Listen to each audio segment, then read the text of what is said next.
शिवयोग सन्मुख शिव श्री योग कुंडलिनी शिवम अश्य वेदिका ओ वेदिका आवाहन वेदिकार्चन पूजार्चकम अश्य महा गणपति होम पूजार्चक शिवयोग जप जप होम शिवयोग सन्मुख जप होम पूजार्चक अश्य योग कुंडलिनी शिवम वेद पारायण होम पूजार्चक सकल परिवार देवता होम पूजार्चक अश्य आचार्य विवरणम अहमत्य दृश्ये उदरदोडस्य अपगोडस्य उदरदोडस्य तुझको कतलो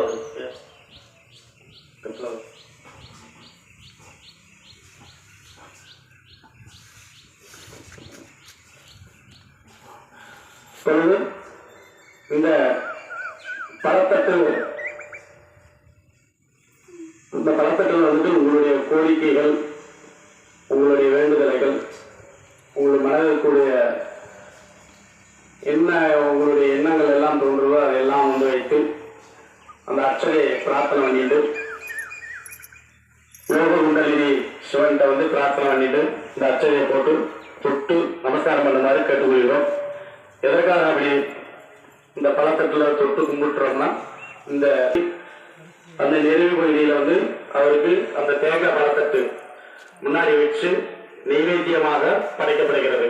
அதனால அது அந்த நைவேத்தியமாக படைக்கும் பொழுது நம்மளுடைய எண்ணங்கள் அனைத்து நம்ம என்னென்ன எண்ணங்கள் எல்லாம் நினைச்சிட்டு இருக்குமோ அது கூட எல்லாமே வந்து சுவாமி கிட்ட வந்து சமர்ப்பணம் ஆயிடும்.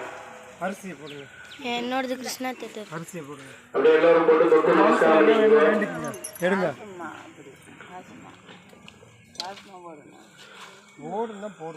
தொட்டு நமஸ்காரம் பண்ணிட்டீங்களா?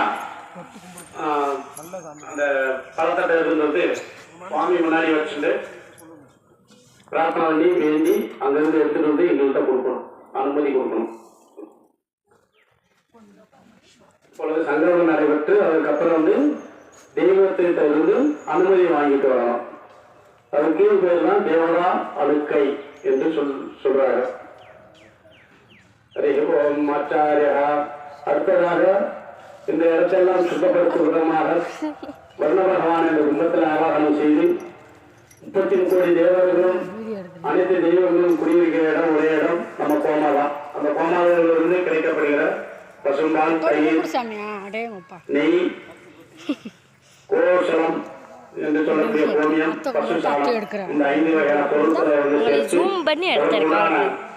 சிவ ஆகம மந்திரங்கள் ஜெபிக்கப்பட்டு இந்த இடத்துல வந்து முழுவதும் வந்து சுத்தப்படுத்திட்டு தான் அதுக்கப்புறம் வந்து வீரிகை ஹோமம் என்று சொல்லக்கூடிய பூஜைக்கே வந்து போகணும்.